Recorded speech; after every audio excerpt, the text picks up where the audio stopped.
आज हमारा लेक्चर है water crisis water crisis in Pakistan. और इसके रिलेटेड जो है हम डिस्कस करेंगे कि पाकिस्तान में जो वाटर के क्या क्राइसिस है, उसका लॉन्ग टर्म इफेक्ट क्या है और इसको कैसे रिजॉल्व करना चाहिए। मैं आपके साथ स्क्रीन शेयर कर देता हूँ।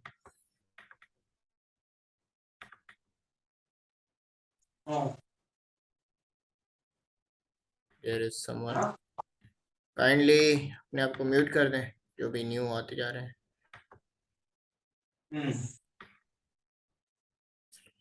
इस्लाम म्यूट कर दें। Right, I am about to share the screen.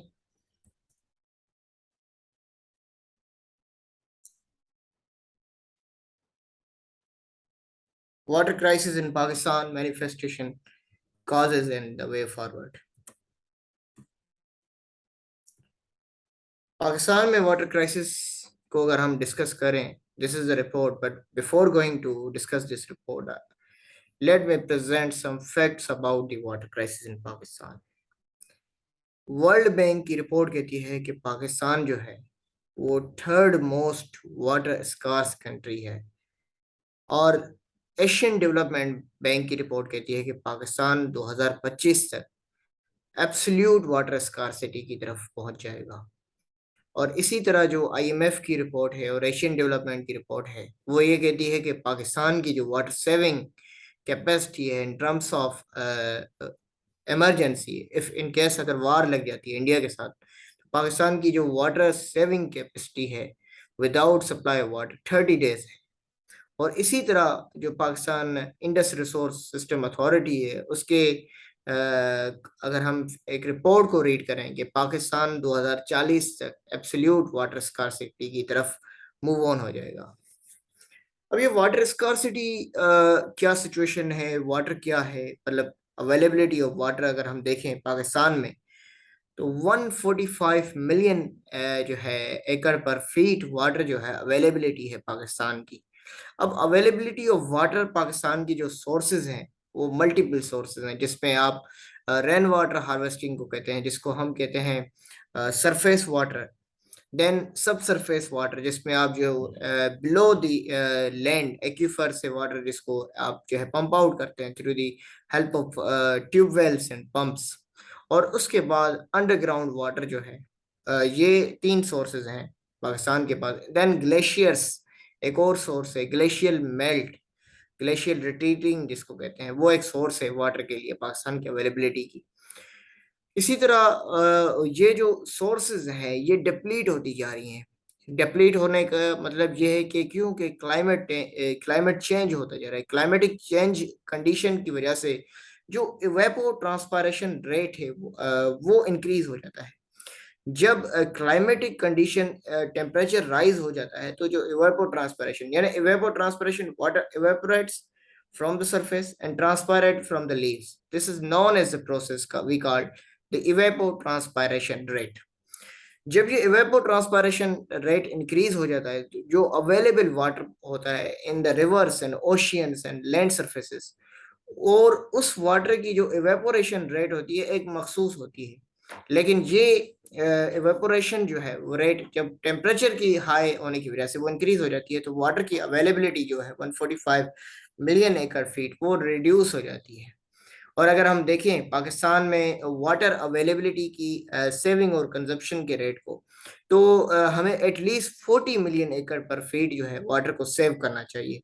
लेकिन unfortunately we save only 13 million acre feet water, because 29 million acre feet water जो है वो वेस्ट हो जाता है because of multiple reason, such as जो है वो हमारी जो कैनाल्स हैं, जो रिवर्स बैंक्स हैं, वो लाइनमेंट नहीं होने की वजह से, देन सीपेज लॉसेस की वजह से, और उसके साथ साथ जो इन्वायरमेंटल जो पॉल्यूशन हो जाती है, तो वो वाटर किसी काम का नहीं होता, क्योंकि जब इन्वायरमेंटल वेस्ट जो है वो रिवर बॉडीज में आ जाती है, तो वो उस वाटर को हजार्डस कर देती है, जिसको हम वाटर पॉल्यूशन कहते हैं। इसी तरह एरिगेशन, हमारे ओल्ड जो एनार्किक जो मेथड्स ऑफ एरिगेशन है, उनके रिलाय अगर हम उन पर करते हैं, तो जिस वजह से वो, क्योंकि वाटर कंज्यूम ज्यादा करते हैं और वेस्टेज उसमें ज्यादा होती है। इसी तरह अगर हम सिस्टम की तरफ बढ़ते हुए देखें, तो क्योंकि पाकिस्तान एक तो क्लाइमेटिक कंडीशंस की वजह से वाटर स्कार्सिटी इंक्रीज हो जाती है। देन सेकंड, पाकिस्तान जो है वो एक लोअर रैपेरियन कंट्री है और इंडिया की तरफ से वाटर रिवो करता है। जब इंडियन साइड से, कश्मीर की साइड से वाटर का फ्लो होता है, तो वो वहां पर इंडियन जो किशनगंगा और जो बगलिहार डैम्स कंस्ट्रक्ट कर रहे हैं, चिनाब और झेलम की ये जो ऊपर अपर टेरिटरीज हैं, उस एरियाज में जब ये रिजर्वायर्स और डैम्स की कंस्ट्रक्शन स्टार्ट हो जाती है, तो जो अवेलेबिलिटी ऑफ वाटर है according to the international law Pakistan की तरफ, उसकी जो फ्लो है उसमें रिडक्शन आ जाती है। तो सेकंड काज ये जो है वो भी रीजन है इस वाटर स्कार्सिटी की तरफ हम अगर मूव ऑन करते हैं। अगर हम देखें कि यही फैक्ट्स हमें बता दिए, the situation is strategically more complicated as Pakistan is a lower riparian country to India and 78% of its water inflows from therein. Only two-thirds of available water is being utilized, while one-third of water is either lost or discharged into the sea.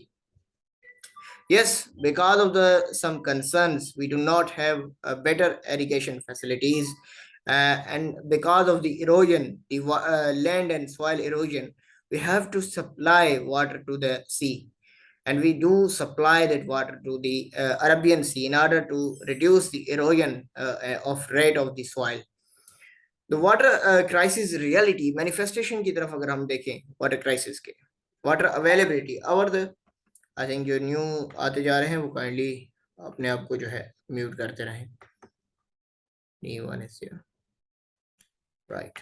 Water availability की बात की जाए, last few decades में अगर हम पाकिस्तान देखें तो water availability जो है वो रिड्यूस होती जा रही है। अगर हम पर कैपिटा वाटर की अवेलेबिलिटी को देखें तो वो जो है 1017 क्यूबिक पर मीटर वाटर अवेलेबिलिटी है, जो कि रिड्यूस हो चुकी है इस वक्त 900 cubic meter की तरफ।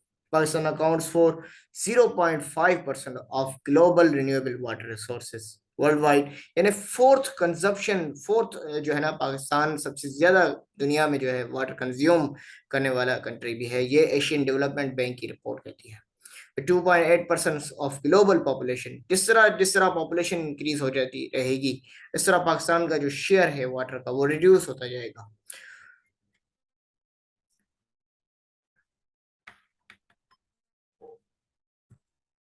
अच्छा, वाटर विड्रॉल की तरफ अगर हम देखें, Pakistan ranks 160 in the ratio of water withdrawal to water resources, performing better than 18 countries only.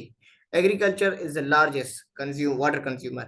यानी पाकिस्तान की जो अवेलेबिलिटी ऑफ वाटर है उसकी समझे कि 94 मोर देन 94% जो वाटर है वो हम इरिगेशन फील्ड को सप्लाई करते हैं for the crop growth and for the to meeting the food industry.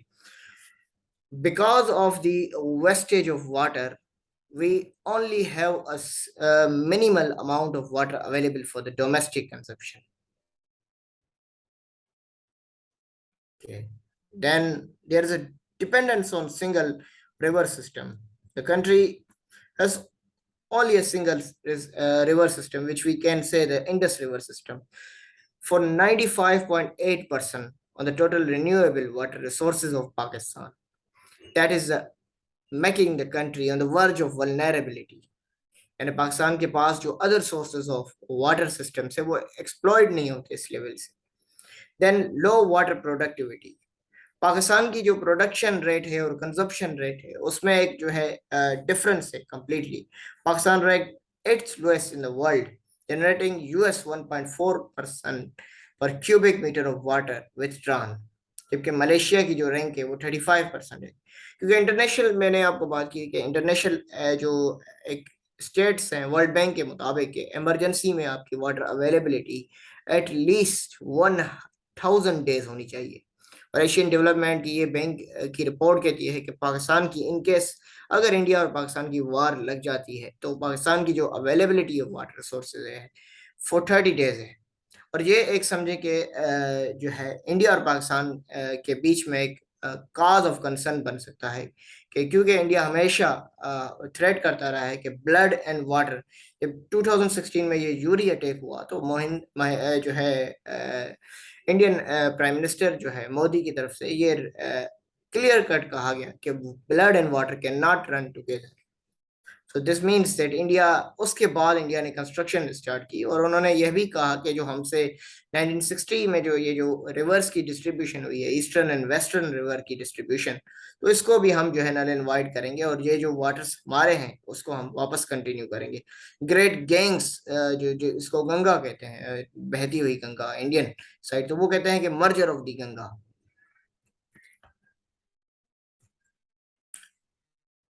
Then हम देख लेते हैं our use of ground water.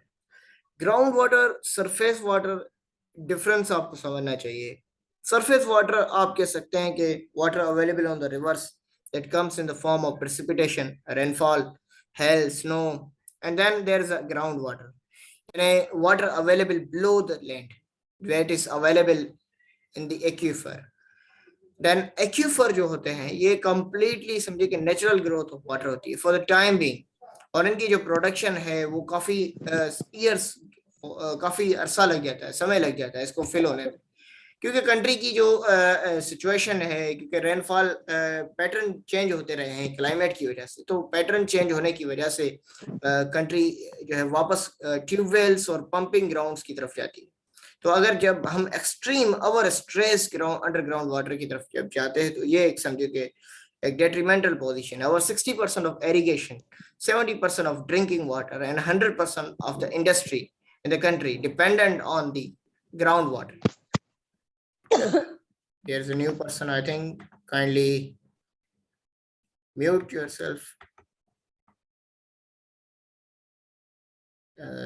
जो भी हैं वो अपने आप को म्यूट रखें। Okay, then waste water treatment, drinking water availability में हम डिस्कस कर चुके हैं, क्योंकि पाकिस्तान में अगर हम बात करें, जो कराची की बात करें, 16 million peoples in the Karachi do not have access to the fresh water drinking, and even 80% of the people in the Pakistan are deprived, especially in the rural Sindh and especially in the Balochistan. They do not have access to the safe water. They rely on the wasted water, and then that leads the nation towards waterborne diseases. Only 36% of population have access to drinking water. This is another quote. Waste water treatment की बात की जाए, और 63% of globally produced waste water is collected. 52% is treated globally. 52% is treated. 48% is released untreated.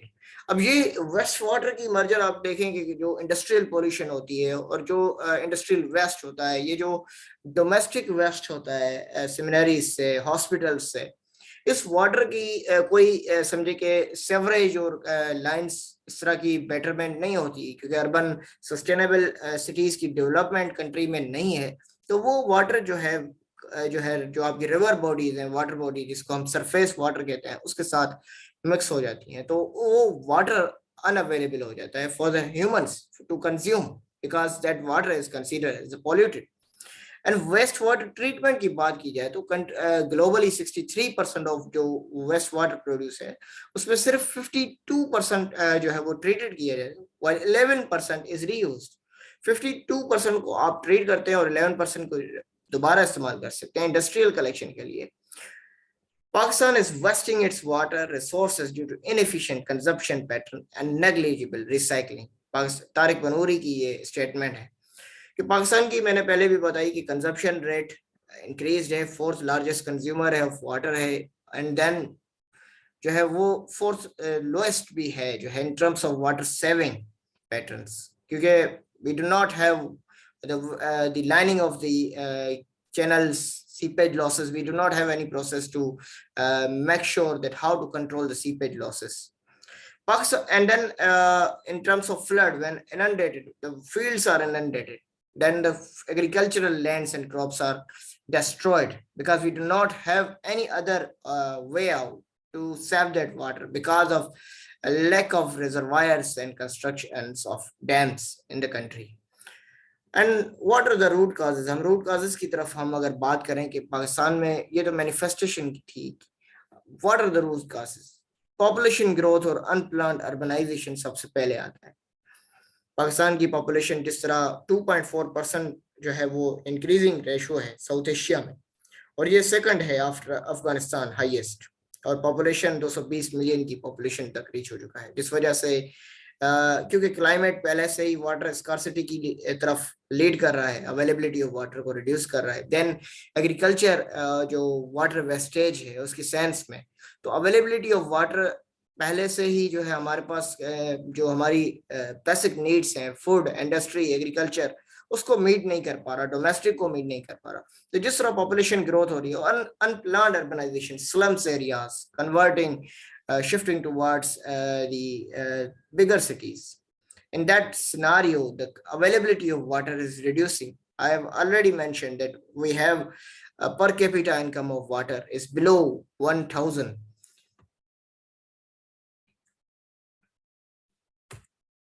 And then climate change, we have already discussed. Pakistan is the third most affected country in terms of climate disasters. And then the climate has not ruined on the water, but it has also created a catastrophe in terms of human losses, property losses, food losses. वही concept जो है, जैसे कि temperature का rise हो जाना, temperature के rise हो जाने की वजह से जो इवेपोट्रांसपिरेशन रेट है वो इंक्रीज हो जाना। सेकेंड, टेम्परेचर का रिड्यूस हो जाना। एंड देन अनब्रिडल्ड मानसून्स का स्टार्ट हो जाना जो एविडेंट ना हो, और उन पैटर्न्स, मानसून के पैटर्न्स, ग्लेशियल रिसीडिंग का पैटर्न्स में चेंज हो जाना, और फ्लड्स और draft, unbridled floods and draft का आ जाना, ये समझिए कि क्लाइमेट इस सेंस में जो है वो अफेक्ट करता है। Climate change may decline aggregate water flow in the future. And yes, it is predicted that इस तरह के disasters अभी आए, dams की construction completely destroy गई. We do not have any further reservoirs to save that amount of water.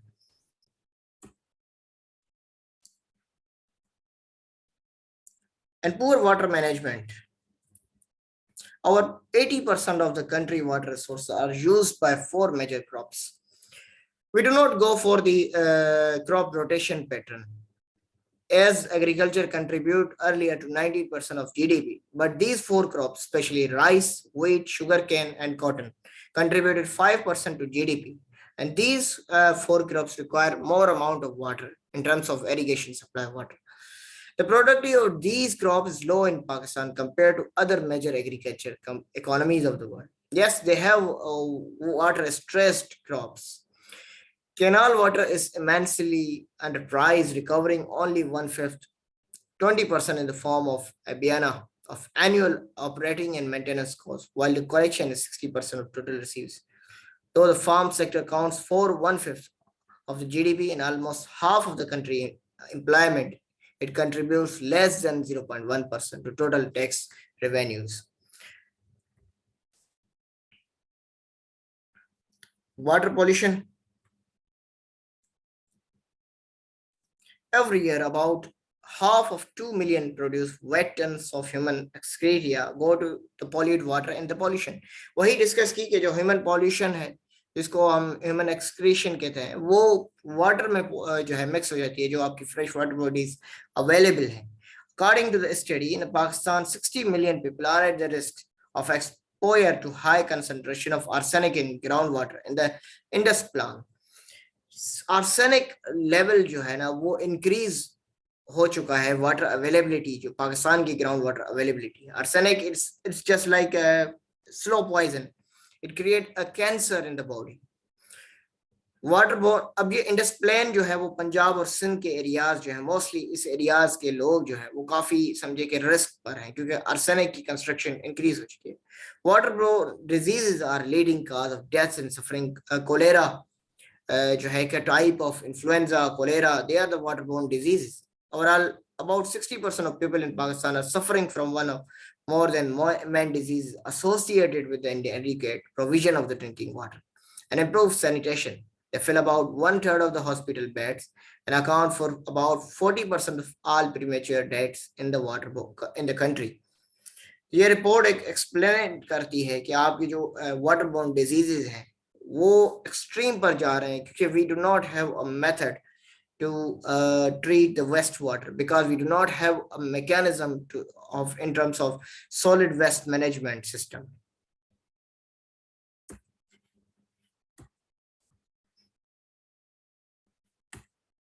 Then water policies. In 2018, Pakistan formulated its first ever national water policy. Country में जो है ना, अब ये दो टॉपिक्स एक दूसरे से लिंक है, water distribution issue with provinces और water policies. Water distribution issues with in the provinces start हो चुके थे 1960s के बाद, जब कंस्ट्रक्शन स्टार्ट हुई वर्ल्ड बैंक के थ्रू ये डैम्स की, Tarbela and Mangla. And then उसके बाद जो है प्रोविंसेस के बीच में वाटर शेयरिंग इक्वालिटी की अकॉर्ड की बात हुई. क्योंकि ये प्रोविंसेस का क्लेम था कि जो पंजाब है वो completely mighty share of water जो है वो अपनी तरफ ले लेता है, और हमारे को जो है अवेलेबिलिटी ऑफ वाटर रिड्यूस हो जाती है. सिंध क्लेम करता है पंजाब पर, बलूचिस्तान सिंध पर जो है क्लेम करता है कि सिंध जो है वो उसका जो मेजर शेयर है उसमें से वो जो है वो वाटर थेफ्ट की तरफ लेकर जाता है. वाटर थेफ्ट मींस जो हब की तरफ से जाने वाला रिवर है वहां पर माफिया सिस्टम्स के थ्रू, टैंकर्स के थ्रू या उसके साथ ब्रिंकमैनशिप के थ्रू जो है वो वाटर को रिड्यूस किया जाता है, और स्ट्रीम करके जो है ना, जो एग्रीकल्चर फील्ड्स हैं इस एरिया की, उस जगहों को वाटर अवेलेबल किया जाता है. तो ये बलूचिस्तान का क्लेम है कि सिंध उसका शेयर वो नहीं देती, ड्यू शेयर. इसी तरह जो एरिया है जिस तरह केपी के, उनके पास क्लेम था, क्योंकि अभी ये रिसेंटली जो है अगर हम इसको ग्लोबल कॉन्टेक्स्ट में देखें तो केपी का लिंक सबसे बड़ा जो वाटर की अवेलेबिलिटी का सोर्स है वो है आपका काबुल रिवर. एंड देन ये रिसेंटली जो है Indian construction on the Kabul river जो है उन्होंने डैम बनाना चाहिए, शतूत डैम बनाना चाहिए. तो उसकी वजह से ये इशू बन गया कि अवेलेबिलिटी ऑफ मानसेरा और ये जो एरियाज हैं इसकी, तो वहां तक वाटर अवेलेबिलिटी, काबुल की सबसे ज्यादा जो है वो उनकी डिपेंडेंस है काबुल पर. वाटर पॉलिसीज में कोई भी पाकिस्तान की जो अच्छा इन इश्यूज को रिजॉल्व करने के लिए 2015 में एक CCI जो काउंसिल ऑफ कॉमन इंटरेस्ट जो है क्रिएशन हुई, जिसके बीच में एक प्राइम मिनिस्टर और 4 सूबे के CM बैठते हैं, जिनका इशू होता है वाटर, पावर और जो भी रिलेटेड इश्यूज होते हैं कंसर्न, उस पर वो बैठकर डिस्कस करते हैं. वे फॉरवर्ड क्या है? अगर हम इन वे फॉरवर्ड की तरफ जाएं तो सबसे पहले तो जो है आपको डैम्स कंस्ट्रक्ट करनी है. We do not go for the mega dams. We have to create the small dams, medium scale dams in every province, in every part of the city. The entire political leadership and relevant stakeholder needs to take ownership of the challenge of water crisis through creation of dams and reservoirs. I think there is one up. Mute रखें kindly. Mohammad रहीम mute करें. Then policy reforms and governance. We have to make sure that the role of IRSA should be effective. It should have the competent authority. It should have proper research methods to conduct survey, and then they do survey in order to just desiltification of the dams and reservoirs. There is need to fill the vacuum between policies, reforms, and their implementation by devising a detailed implementation plan. And then we have to recycle the water by having a proper strategy. For example, we have to make sure that that water should be treated before it's supplied to the people.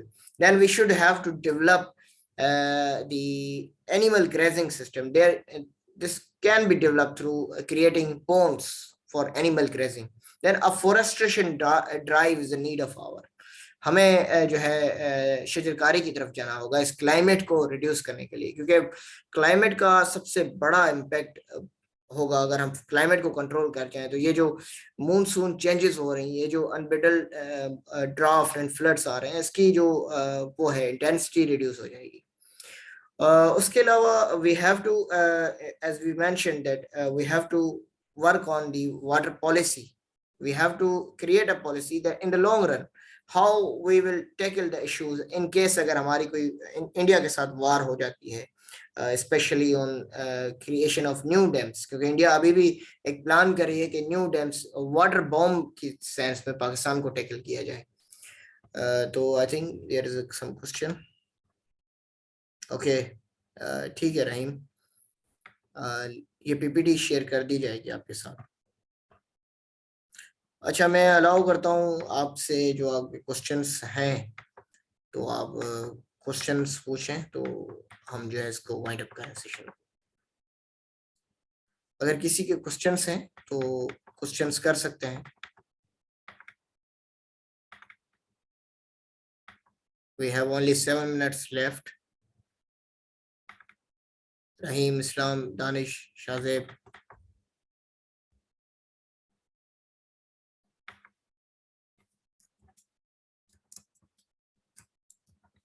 I think questions नहीं है किसी के भी।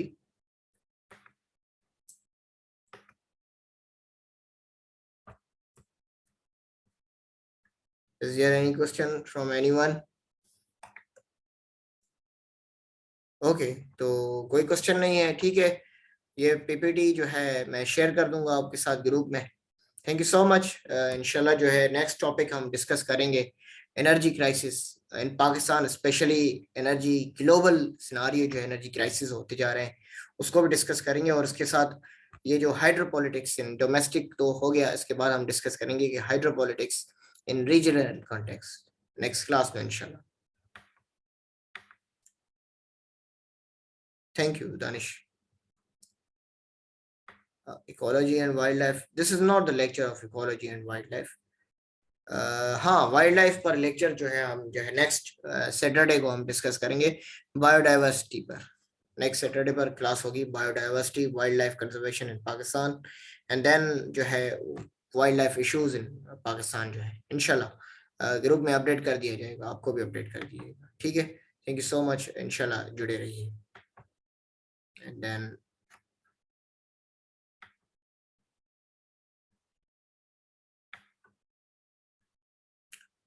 KP government stance, जी Mohammad Islam, I think आप यहाँ मौजूद हैं इस्लाम। देखिए, केपी गवर्नमेंट का स्टांस यही था, जो डैम कंस्ट्रक्शन थी, कालाबाग डैम, एंड देन फिर डयामीर, देन बादशाह डैम, मोहम्मदन डैम, इन पर उनका स्टांस था। क्योंकि कालाबाग डैम की जब कंस्ट्रक्शन हुई तो उनका यही था कि जो मानसेरा जो उनका सिटी है, जो नौशेरा उनका शहर है, ये डिस्ट्रक्ट हो जाएगा अगर हमने वो डैम की, क्योंकि उसकी जो डिजाइनिंग थी वो सुटेबिलिटी नहीं करती थी, ठीक है। ये उनका स्टांस था। लेकिन बाद में इसको रिवील किया गया कि कैपी गवर्नमेंट असल में चाहती थी कि ये जो इसकी शेयर है वो प्रोवाइड कर दिया जाए केपी गवर्नमेंट को, यानी केपी गवर्नमेंट को अथॉरिटी दी जाए, और उसमें स्टांस होता कि वो जो है इसकी डेवलपमेंट में मेजर रोल प्ले करें। तो ये पॉलिटिसाइज करना चाहते थे, केपी का ये मेजर सेम था कि वो पॉलिटिसाइज करना चाहते थे इस इशू को। उसके बाद जो केपी ने अभी फैसिलिटेट किया डैमेर बादशाह डैम में, तो उनका ये इशू है कि जो ये जो ग्लोबल कंटेक्स्ट में हम देख लेते हैं, काबुल रिवर का जो इशू है ना, कंट्रोल उसको जो है रिजोल्व किया जाए, ताकि जो, क्योंकि काबुल जो है वो सबसे बड़ा एक मेजर रोल प्ले करता है केपी के एरियाज में जो है वाटर अवेलेबिलिटी के। तो क्योंकि वो शतूर डैम जो इंडिया बनाना चाहती थी, क्योंकि इंडिया केपी में ये अफगानिस्तान में न्यू गवर्नमेंट आ गई, तो अफगानिस्तान में न्यू गवर्नमेंट आने की वजह से जो इंडियन डिजाइन से स्पेशली वो तो खत्म हो गए। तो इस सेंस में अभी क्या फ्यूचर होगा न्यू गवर्नमेंट का, जो अफगानिस्तान में है तालिबान की गवर्नमेंट, तो वो किस तरह डील करेगी इसको, उस सेंस में जो है वो एक इन फ्यूचर हम डिस्कस करेंगे। अफगानिस्तान के जब हम इश्यूज डिस्कस करेंगे तो हम इसमें जरूर डिस्कस करेंगे। और हमारे केपी पर एक और भी टॉपिक भी है, फाटा मर्जर से रिलेटेड हमारा टॉपिक है, उसको हम डिस्कस करेंगे। और जो टॉपिक्स हैं नेक्स्ट हमारे, ये जीबी से related issues. Indus water treaty जो है वो समझे कि 1960 में वर्ल्ड बैंक ने ब्रोक की थी बिटवीन पाकिस्तान और इंडिया। और ये जो है समझे कि ईस्टर्न और वेस्टर्न रिवर, यानी Chenab and then Jhelum and then Indus, इसकी एक्सेस दी गई पाकिस्तान को। रावी एंड सतलज की एक्सेस दी गई इंडिया को, रावी सतलज एंड ब्यास, इनकी एक्सेस दी गई इंडिया की। लेकिन पाकिस्तान को एक राइट दिया गया कि वो रावी, ब्यास और सतलज को यूटिलाइज कर सकते हैं फॉर सम नॉन जो है water related, energy related concerns. इसी तरह अवेलेबिलिटी ऑफ वाटर, इंडिया को भी राइट दिया गया कि वो चिनाब और झेलम को यूज कर सकते हैं, लेकिन उसको कुछ 20% उसका शेयर यूज कर सकते हैं क्योंकि वो वहां से फ्लो हो रहा है, लेकिन कोई डैम नहीं बना सकते, कोई भी हाइड्रो प्रोजेक्ट उस पर कंस्ट्रक्ट नहीं कर सकते हैं। तो ये एक समझे कि वर्ल्ड ट्रीटी थी।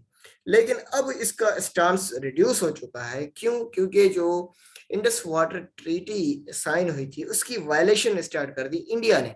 इंडिया ने डैम्स कंस्ट्रक्शन स्टार्ट कर दी जो है 2005 के बाद। और रिसेंटली जब जो है बगलियार डैम और ये जो है किशनगंगा डैम का कंस्ट्रक्शन हो गई, तो उसके बाद पाकिस्तान ने इसी इशू को वर्ल्ड बैंक में रेज किया कि ये जो है वो violation of 1960 Indus water treaty है। लेकिन इंडिया का क्लेम देखते हुए पाकिस्तान वर्ल्ड बैंक ने ये डिसाइड किया कि जो इंडियन डिजाइन है वो वायलेशन ऑफ पाकिस्तान नहीं कर रही, बल्कि they are on the right path. And Pakistan का जो कंसर्न था उसको रिजेक्ट कर दिया गया। जस्ट ये काज नहीं है, इस पर एक कंप्लीट लेक्चर मैं आपको डिलीवर करूंगा, कोई अराउंड 100 डैम्स की एक समरी है, मैं प्रोवाइड करूंगा आपको। क्यों नहीं है केपी गवर्नमेंट को यार? केपी अभी आप देखें कि सिमाल जो है dams construction, hydro power production की तरफ तो केपी ज्यादा जनरेट कर रही है। Small hydro power projects introduce किए गए। और watershed but have no share in water and electricity. ग्यामीर बादशाह डैम की कंस्ट्रक्शन तो है, इसमें आप सेंस कर सकते हैं। आप ओपन अगर बात करना चाहें तो we I can allow you. तो इस पर डिस्कस करेंगे, बिल्कुल केपी के इशू को डिस्कस करेंगे हम जो डिटेल में। इस वक्त तो हम एक जो है समराइज लेक्चर दे रहे थे, तो नेक्स्ट में इंशाल्लाह इस्लाम हम डिस्कस करेंगे इसको। अब we have only 1 minute left इंशाल्लाह जो है, क्योंकि जूम की 30 मिनट्स की अलाउ होती है। तो जो नेक्स्ट लेक्चर होंगे उस पर हम डिस्कस करेंगे। और आपके कोई टॉपिक अगर आपके कोई फेवरेट हैं तो वो आप लिख दें, तो उन टॉपिक्स को हम नेक्स्ट में डिस्कस करें। आप ग्रुप मुझे पर्सनली मैसेज कर दें वो टॉपिक्स लिखकर, इस्लाम शाद इब्राहिम, तो वो हम जो है उस पर एक लेक्चर डिलीवर कर दें जो जो आपके लेक्चर्स हैं। और मैं लिंक शेयर कर देता हूँ अपने फ्रेंड्स स्टूडेंट्स के साथ भी, लिंक शेयर कर दीजिएगा, उनको भी इससे फैसिलिटेट होगी। ठीक है, अल्लाह हाफिज़, अपना ख्याल रखिएगा। Thank you.